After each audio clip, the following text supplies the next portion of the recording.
nouvelle que nous célébrons ce soir, qui fait dire à un cosmonaute que vous connaissez certainement du nom d'Armstrong, quand il revient de la Lune, il dit que l'important, ce n'est pas tant que l'homme ait marché sur la Lune, mais que l'important, c'est que Dieu, en Jésus, ait marché sur la terre.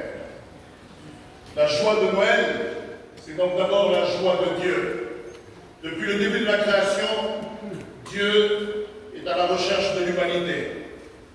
Voilà ce qui fait dire à Saint Jean que Dieu a tant aimé le monde qu'il nous a donné son Fils. Et donc, en cette nuit très sainte, c'est la naissance du Fils de Dieu que nous célébrons. Cette venue au monde, mais en même temps, on peut dire que c'est ce don au monde, parce que sa maman, Marie, le donne au monde. L'enfant que Marie portait, c'est un enfant pour le monde, c'est un enfant sauveur du monde. Jésus, faut-il le redire, ça veut dire le Seigneur sauve. Sa naissance, on peut dire, marque donc un moment décisif de l'histoire. Dieu est entré dans le monde des hommes. Ce n'est plus ce Dieu loin et caché, inaccessible, perché sur un nuage, mais il est dans ses traits de ce bout de chou, couché dans une mangeoire. Il est donc quelqu'un de vulnérable au milieu de nous. Voilà la merveille de cette nuit, parce que la nativité de Jésus nous dit que le ciel est relié à la terre. Ils ne font plus qu'un. Que Dieu et les hommes sont entrés en communion, puisque Jésus, en venant dans ce monde, nous partage sa divinité, en même temps que lui partage notre humanité. Tout cela pour dire que nous utilisons un grand mot, celui de l'incarnation. L'incarnation, c'est Dieu qui, en toute humilité, s'est abaissé, il a pris la condition de l'homme. Dieu s'est fait homme en Jésus-Christ. Et lorsque Dieu se fait homme, lorsqu'il entre dans notre histoire et dans notre monde, comment est-il venu? Il n'a pas été reçu dans un hôtel 5 étoiles. Ce n'est pas dans un palais royal que Dieu est né, mais l'Écriture sainte le présente à Bethléem, loin de ses fastes, couché dans une étable, dans une mangeoire. Et l'Évangile de préciser sans embâche, voilà le signe qui nous est donné. Oui, tel est le lieu où Dieu se donne à reconnaître et qui fait dire à Saint Jean que le Verbe s'est fait chair, il est venu parmi nous. Il a pris notre chair, il s'est fait homme et il a été mal reçu. Voilà pourquoi, eh bien, l'Évangile de ce soir nous dit qu'il n'y avait pas de place pour eux dans l'auberge. Et l'ange le redit aujourd'hui. Dieu nous parle par des signes de sa présence, des signes qu'il nous faut accueillir dans la foi. Pour recevoir son amour, il faut un cœur ouvert aux signes qu'il nous donne. Alors j'espère que l'on gardera ce décodeur pour le câble, ce décodeur pour comprendre les signes de Dieu. Ce décodeur, on peut lui donner un autre nom, ça s'appelle la foi. C'est ce qui fait dire au Petit Prince de Saint-Exupéry que l'essentiel est invisible à nos yeux, on ne voit bien qu'avec les yeux du cœur. C'est avec les yeux de la foi que je reconnais le Seigneur présent. Sinon, on aura beau avoir le microscope possible pour regarder dans le ciel, on n'y verra pas la trace de Dieu. Pour recevoir son amour, encore une fois, il faut avoir un cœur ouvert aux signes de Dieu. Dans l'Évangile, quels sont ceux qui ont reconnu la présence du Fils de Dieu dans notre humanité, dans le monde? Ce sont des bergers. Et vous savez, les bergers du temps de Jésus, on les prenait pour des ignorants, des bons à rien, derniers dans la classe sociale.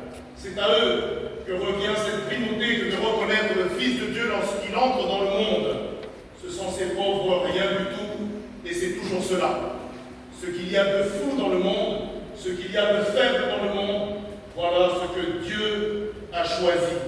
Et par là, Dieu nous annonce que sa parole est devenue chair et qu'elle est destinée à tous. Il n'est pas venu pour une classe spéciale, pour une élite. L'Église, faut-il le rappeler, n'est pas un club. Ce n'est pas un groupe réservé uniquement que pour ceux qui régulièrement à la messe. L'Église, c'est tous les enfants de Dieu.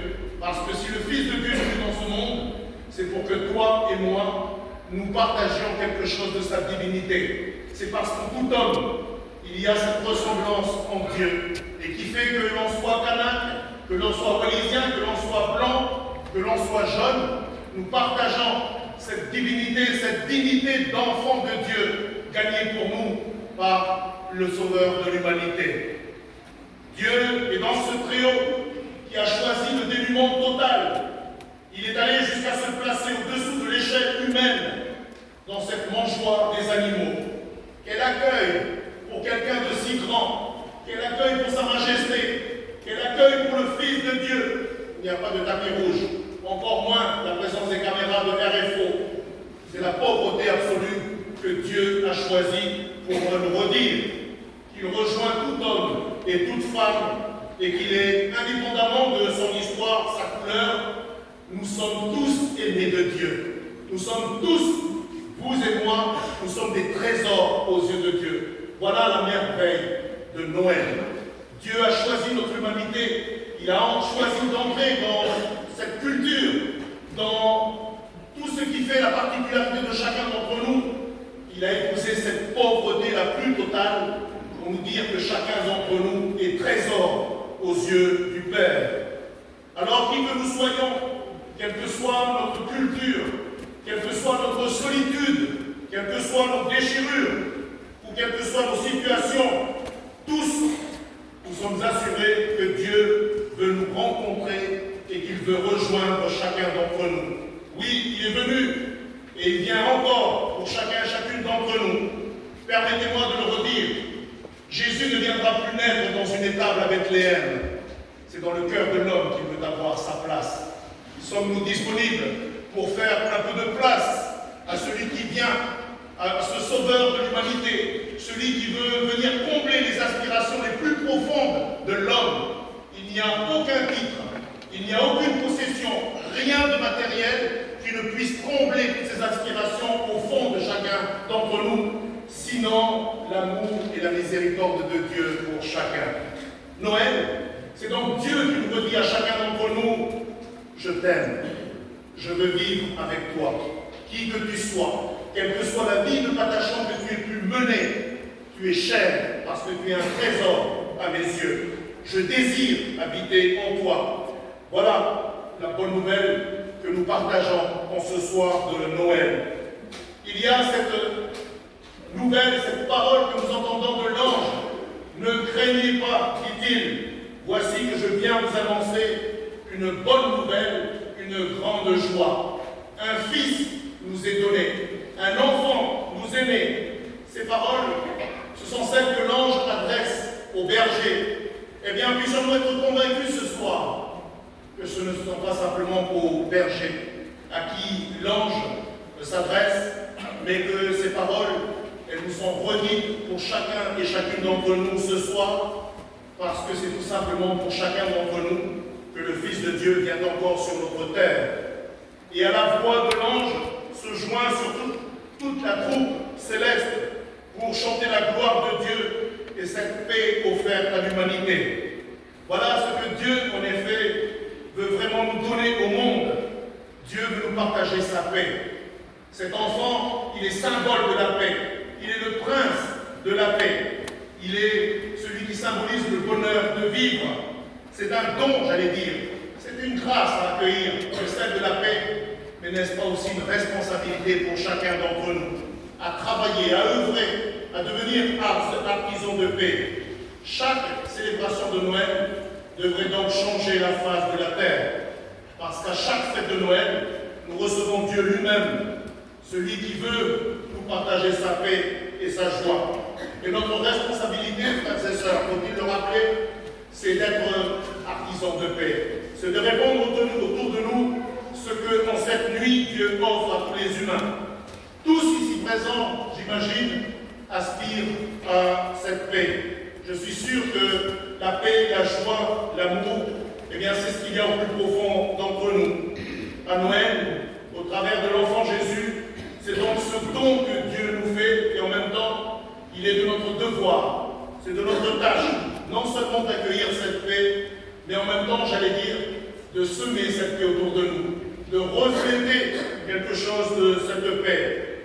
Rendons grâce à Dieu pour ce merveilleux cadeau qu'il nous fait ce soir. Et en même temps, eh bien, revenons nous aussi à cette mangeoire. Parce que dans cette mangeoire, eh bien, la mangeoire, c'est là où se nourrissent les animaux. Et si Jésus a choisi cette mangeoire, c'est pour se faire nourriture. C'est pour que toi et moi, nous venions puiser cette énergie dont nous avons besoin pour surmonter nos difficultés, pour avancer dans la vie. Jésus est né à Bethléem. Bethléem, ça veut dire la maison du pain. Lorsque nous nous rassemblons pour célébrer l'Eucharistie, c'est Bethléem qui se réalise une fois de plus devant nos yeux. Et Jésus se donne comme nourriture à travers sa parole, à travers ce pain de vie, pour venir et être absorbé, j'allais dire, consommé par chacun d'entre nous, mais pour que nous devenions nous aussi pain pour les autres. Nous rendons grâce ce soir pour cette merveilleuse nouvelle. Rendons grâce aussi pour ce que l'ange nous redit à chacun d'entre nous, pour Maman Marie et Joseph, ceux qui ont accompagné et accueilli le Fils de Dieu. Et ce soir, c'est à chacun d'entre nous d'accueillir ce merveilleux don, ce merveilleux cadeau, et qui nous redit combien Dieu nous aime. Il nous a aimés jusqu'à nous donner son Fils. Il ne me reste qu'à vous dire à chacun d'entre vous, lorsque vous rentrerez ce soir, eh bien, redites à vos enfants, heureusement que nous avons ces crèches, qui nous redisent j'allais dire la définition, mais l'essentiel de Noël, ce n'est pas d'abord le repas, ce ne sont pas d'abord les cadeaux. L'essentiel de Noël, c'est ce message, ce salut qui nous est offert. C'est que le Fils de Dieu est entré dans notre histoire, il est entré dans notre humanité. Il est bon de rappeler à nos enfants, à nos petits-enfants, que Noël, c'est avant tout une fête religieuse, une fête où Dieu sera présent pour nous. À tous et à toutes, je voudrais donc vous souhaiter un Noël de paix et de joie. Amen. Amen.